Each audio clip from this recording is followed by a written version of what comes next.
ये case India का सबसे फेमस केस है और ज्यादातर लोगों को इस केस के बारे में पता होगा, लेकिन जिन लोगों को इस बारे में नहीं पता है वो वीडियो को एंड तक देखें, क्योंकि गौरव तिवारी के केस की मिस्ट्री आज तक सॉल्व नहीं कर पाई और ये आपको भी उलझन में डाल देगी कि आखिरकार गौरव तिवारी के साथ हुआ क्या था।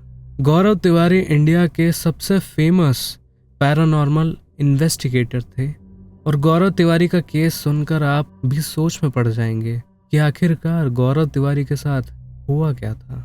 इस वीडियो में एंड तक बने रहिए, चैनल को सब्सक्राइब करें और लाइक करें। सबसे पहले बात करते हैं कि गौरव तिवारी थे कौन। गौरव तिवारी एक ट्रेंड पायलट थे, लेकिन उनकी रियल पहचान बनी एज अ पैरानॉर्मल इन्वेस्टिगेटर। उन्होंने इंडियन पैरानॉर्मल सोसाइटी की शुरुआत करी और देश भर में हजारों केसेस को इन्वेस्टिगेट किया। गौरव तिवारी ने मोस्ट हॉन्टेड प्लेसेस जैसे कि भानगढ़ फोर्ट और शनिवार वाड़ा पर भी रिसर्च करी थी। लेकिन इस सब की शुरुआत कैसे हुई थी और गौरव तिवारी को पैरानॉर्मल एक्टिविटीज और पैरानॉर्मल इन्वेस्टिगेटर बनने के लिए वो कौन सी चीज थी जिसने कि उनका इंटरेस्ट डेवलप करा इस चीज की ओर। जब गौरव तिवारी फ्लोरिडा में एज अ पायलट थे तो उनके साथ एक पर्सनल पैरानॉर्मल इंसिडेंट हुआ था। उसके बाद से ही गौरव ने अपने आप को पैरानॉर्मल इन्वेस्टिगेशंस के लिए डेडिकेट किया। जब उनके साथ खुद पर्सनल एक्सपीरियंस हुआ कि उनके घर में चम्मच और ड्रॉर्स अपने आप इधर उधर मूव कर रहे हैं, हवा में मूव कर रहे हैं और अजीब सी आवाजें सुनाई दे रही है उन्हें अपने घर में, तब उन्हें रियलाइज हुआ कि इस चीज की जड़ तक जाना चाहिए और इसके पीछे की साइंस को ढूंढना चाहिए। इस इंसिडेंट से उनकी जिंदगी हमेशा के लिए बदल गई, लेकिन उनकी जर्नी इतनी आसान नहीं थी। उन्होंने अपने रिसर्च और इन्वेस्टिगेशंस के लिए मॉडर्न टेक्नोलॉजी का यूज किया, जैसे कि फुल स्पेक्ट्रम कैमरास, जिससे कि आप पैरानॉर्मल एक्टिविटीज को देख सकते हैं।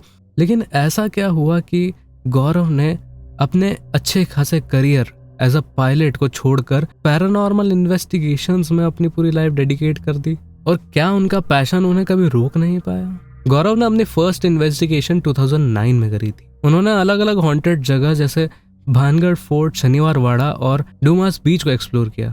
उनको जो चीजें मिला करती थी वो बहुत ही ज्यादा शॉकिंग हुआ करती थी और बहुत सारे सवाल खड़े करती थी। इन हॉन्टेड जगहों पर जो भी उन्होंने देखा और सुना, उस चीज का उनकी जिंदगी पर बहुत ही गहरा असर पड़ा। लेकिन क्या उनका काम ही उनके लिए प्रॉब्लम्स क्रिएट कर रहा था? क्योंकि गौरव ने खुद ही कहा था कि उनकी इन्वेस्टिगेशंस में उन्हें कई बार नेगेटिव फोर्सेस का सामना करना पड़ा है। लेकिन क्वेश्चन ये उठता है कि क्या ये नेगेटिव फोर्सेस सच में एग्जिस्ट करती थी या ये सिर्फ उनका वहम था? गौरव ने सिर्फ हॉन्टेड प्लेसेस में ही नहीं बल्कि लोगों के घरों में जाकर भी उनकी हेल्प करी है पैरानॉर्मल इन्वेस्टिगेशंस कर। उनके साथ उनकी टीम भी हुआ करती थी जो कि हर जगह जाती थी उनके साथ, लेकिन उनकी टीम फुली डिपेंडेंट थी उनके ऊपर despite having modern technology like full spectrum cameras. Gaurav ने अपने एक्सपीरियंसेस और रिसर्च को लोगों तक पहुंचाया लेक्चर्स और सेमिनार्स के जरिए। लेकिन जो भी गौरव ने देखा, उन चीजों का उनकी जिंदगी पर कैसे इम्पैक्ट पड़ा। गौरव ने अपने ब्लॉग और सोशल मीडिया पर अपनी फाइंडिंग्स भी शेयर करी थी।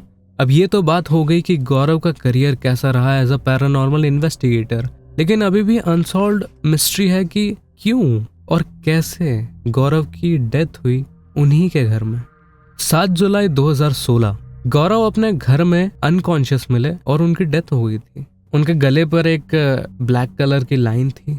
डॉक्टर्स ने बताया कि उनकी डेथ हुई है सफोकेशन की वजह से, यानी कि वो सांस नहीं ले पा रहे थे किसी चीज की वजह से, जिसने उनके गले पर एक ब्लैक कलर की लाइन छोड़ दी।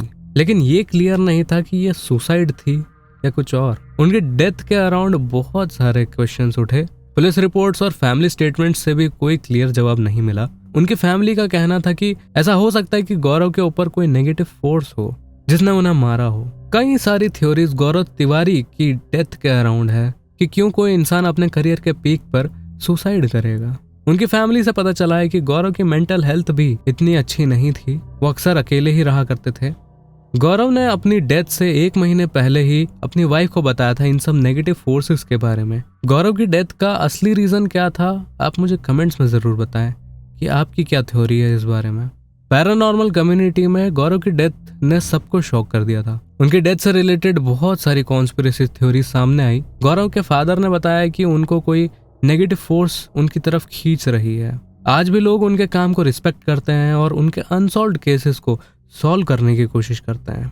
पैरानॉर्मल कम्युनिटी में गौरव को आज भी एक इंस्पिरेशन की तरह याद किया जाता है।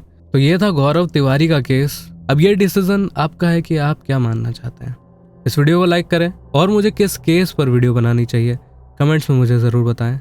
और क्या आप जानते हैं कि एक 3 साल का लड़का जो अपने घर से 3 किलोमीटर दूर मिला है, वो मिलने के बाद कुछ इस तरीके का दिखता है। इस वीडियो को देखें और जानें उस केस के बारे में।